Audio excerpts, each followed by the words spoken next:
The fishing method that is going to be discussed today is oyster cultivation.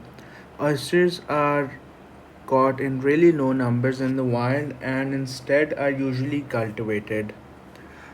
These days, most commercial production involves oyster cultivation. The growth method chosen depends on climate, geography, predators, and regulations. Keeping in mind that oyster cultivation is different from fish farming, that is due to the fact that oysters don't have to be provided with food. There are different methods of culturing that are employed to cultivate these oysters. The first method is bottom culture. In this method, the spat is spread on the bottom, and while they don't adhere to the rocks or each other like wild oysters, the oysters develop and grow the same.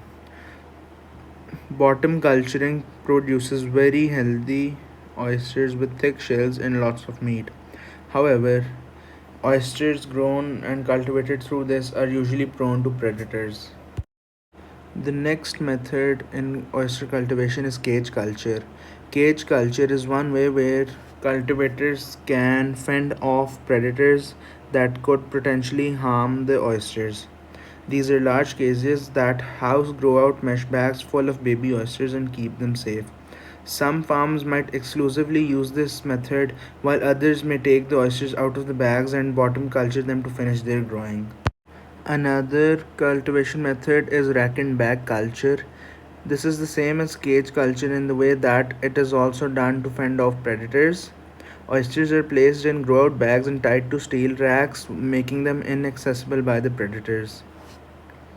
While I could go on for a whole hour, maybe even more, discussing different culture methods that could slightly vary from each other, the main different method that is truly different is long length suspension systems, and this is something that is very important and we have to talk about it. Long length suspension systems are a variation of off bottom oyster culturing.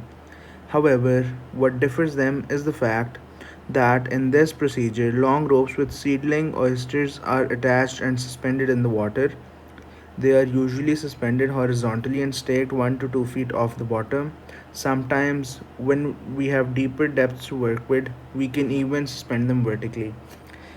As I've said before, the way that this is differed from bottom culturing is the fact that growing out oysters this way means that the oysters have more interaction with the environment and develop sturdier shells and firmer meats. These oysters get a lot of wave action and rise and fall with the tides, meaning that the oysters grown through this method are stronger and better for consumption. As for the sustainability of oyster cultivation, we really have to understand the whole concept of oyster cultivation.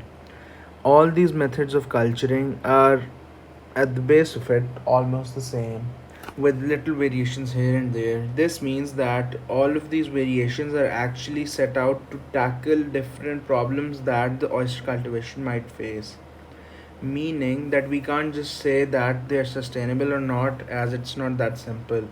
Instead, each of these culturing methods solve one problem, however, they might have another problem. But all in all, oyster cultivation is usually considered to be successful as the benefits that it provides far outweigh any drawbacks that they might have.